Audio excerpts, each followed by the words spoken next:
Olá pessoal, tudo bem? Aqui é a professora Jennifer. Nós vamos continuar hoje o nosso estudo em ótica geométrica. Vamos continuar as nossas aulas. No caso 16 e 17 estávamos falando sobre lentes esféricas e hoje nós vamos fazer a correção dos exercícios em classe. Então vocês podem já abrir a apostila na página 186. Vamos lá. Retomando o que nós conversamos na última aula, eu falei para vocês então que nós temos diferentes tipos de lentes esféricas. Eu tenho as lentes com bordas finas, que elas têm um comportamento convergente, e eu tenho as lentes de bordas grossas, que elas têm um comportamento divergente. Porém, se elas estiverem em um meio que ele seja mais refringente que o material da lente, isso vai se inverter, de maneira que as lentes de bordas finas tenham um comportamento divergente, enquanto as lentes de bordas grossas tenham um comportamento convergente. Porém, vamos trabalhar desse jeito que está aí no slide para vocês, tá bom? A lente, então, convergente, a partir do momento em que esses raios luminosos eles passam pela lente, todos vão para um mesmo ponto, enquanto a lente divergente vai espalhar esses raios a partir do momento que eles passam pela lente. Lembrando que eles espalham, porém o prolongamento deles vem em direção ao foco que está atrás da lente. Eu tenho um foco virtual e o real, tá, pessoal? Para representar as minhas lentes esféricas, então, a lente convergente, que são as lentes de bordas finas, elas vão ter essa setinha aqui em cima, e as lentes divergentes, que tem a borda grossa, eu representei aqui a borda mais grossa aqui em cima, tá bom? Lembrando que para a gente fazer a formação dessa imagem, nós vamos utilizar os raios principais ali. Então, quando ele incide passando pelo centro óptico, ele vai emergir pela lente sem sofrer nenhum desvio. Não importa se é na lente convergente ou divergente, ele não sofre desvio. Quando ele incide paralelo, ele vai sair passando pelo foco. Então, observem aqui na minha lente convergente, incidiu paralelo, emergiu vindo para o foco aqui, que é um ponto real. E quando ela incidiu passando pelo foco, ela vai emergir ali paralelo ao eixo. Na minha lente, então, divergente, incidiu paralelo, refletiu com o seu prolongamento vindo para o foco, que é um ponto virtual. Por isso, ele vai espalhar. Se eu tiver outro raio aqui embaixo, ele vai refletir de maneira que o seu prolongamento venha para o foco. Ficou bem torto aqui, mas vocês entenderam o que eu quis dizer. E se ele incidir ali, indo em direção ao foco, que é um ponto virtual, ele vai emergir de uma maneira paralela ao nosso eixo. Então, aqui nós temos o nosso resuminho, mostrando aqui nas lentes convergentes e nas lentes divergentes, isso que eu acabei de dizer, comparando. Vocês têm essa imagem aí na página 186, ok? Então, vamos lá. Essa aula, ela tem somente um exercício, ele é bem interessante. Ele fala o seguinte: Bruna é uma jovem preocupada com questões ambientais, assim como todos vocês deveriam ser, viu, pessoal?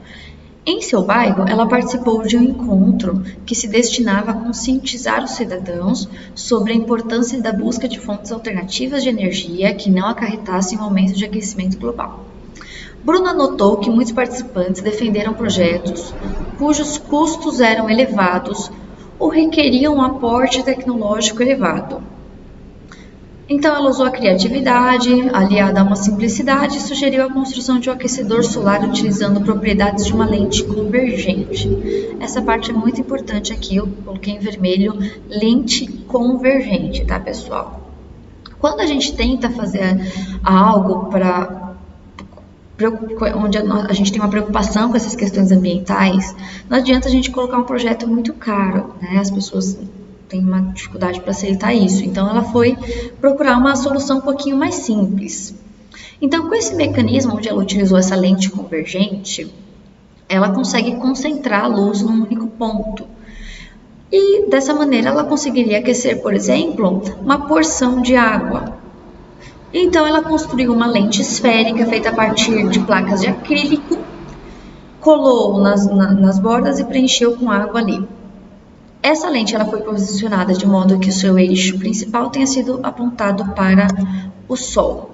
Então nós temos a figura, temos o P1 a P5, que são as panelas, os locais onde a gente pode posicionar essa panela com água, tá? Ele fala aí que o ponto P2 representa lá, a gente tem o eixo principal da lente, tá? O ponto P2 ele vai coincidir com esse ponto antiprincipal da lente, e o P4 coincide com o foco da lente. Então, nós temos essa lente que nós chamamos de gaussiana, e o aquecimento em cada posição, ela depende exclusivamente da concentração deste raio, tá?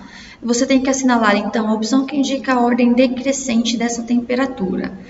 Observem aqui, ele falou, então, eu tenho a minha lente, tá aqui em cima, tá? Ela apontou para o Sol. Não sei se vocês lembram, pessoal, na nossa primeira aula lá de ótica, eu falei que, embora o Sol ele seja uma fonte de luz divergente, como ele está numa grande distância, nós consideramos esses raios paralelos aqui, tá?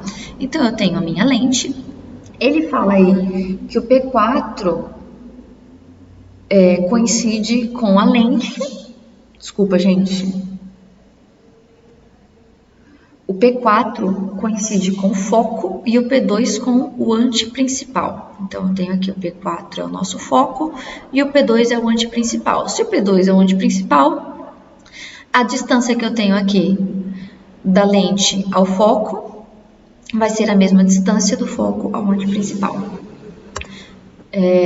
Lembrando aqui, pessoal, observem, quando eu tenho uma lente convergente, ele incide paralelo, ele sai ali, ele emerge em direção ao foco, que é o caso que nós vamos trabalhar, tá? Já que a fonte de luz solar nós consideramos aqui uma fonte de luz paralela, tá?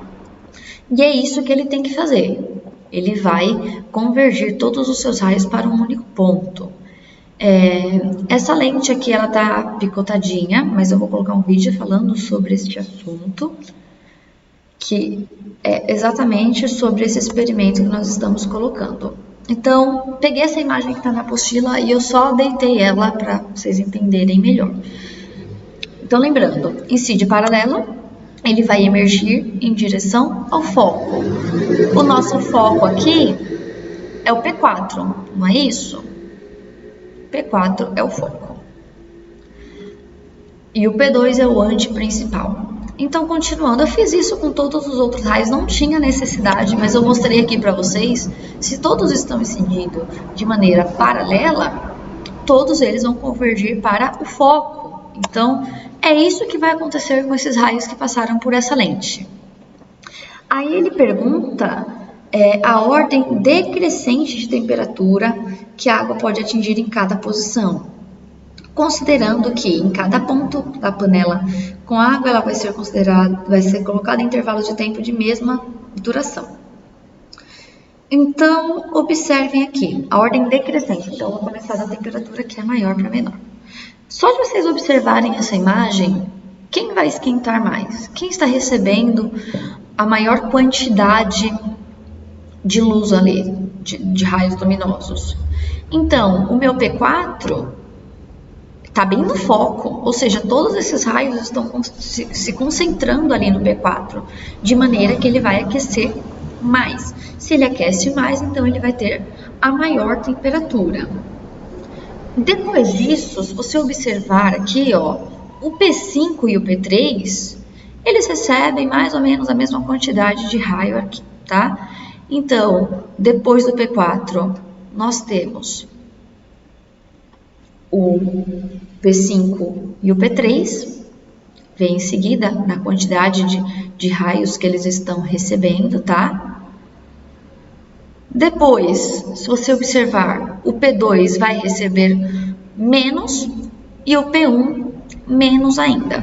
Ou seja, na ordem decrescente de temperatura, o que vai alcançar a maior temperatura é o P4. Depois, o P5 e o P3, eles têm uma temperatura semelhante ali. Em seguida, nós temos o P2 e, por último, o P1, tá? É isso que acontece aqui, vocês podem fazer isso na sua apostila bem bonitinho, mostrando esses raios emergindo da lente e por que o P4 vai aquecer mais. A alternativa que responde isso é a alternativa B. Vocês podem colocar aqui a justificativa, como ele fala aqui. Caso a panela esteja no P4, todos os raios de luz que vão emergir da lente vão atingir essa água. Então, no P4, a água vai atingir a maior temperatura. Quanto mais distante a panela estiver da posição focal, menor será a quantidade de luz que ela vai atingir. Como as distâncias de P5 e P3, quando a gente leva em consideração P4, elas são iguais, a quantidade de luz que atinge a panela nessas duas posições vão ser a mesma. Observem aqui. P5 e P3, elas estão à mesma distância do P4, por isso elas vão alcançar a mesma temperatura, estão recebendo a mesma quantidade de luz, tá? Quanto à posição P1 e P2, como o P1 vai ser mais distante, a água que está no P2 vai aquecer um pouco mais do que P1, tudo bem? Então, nós temos a sequência alternativa B. Coloquei aqui novamente a imagem para vocês entenderem o que acontece. Dúvidas, enviem no e-mail, tá, pessoal? Respondam os exercícios enviados. Tchau, gente!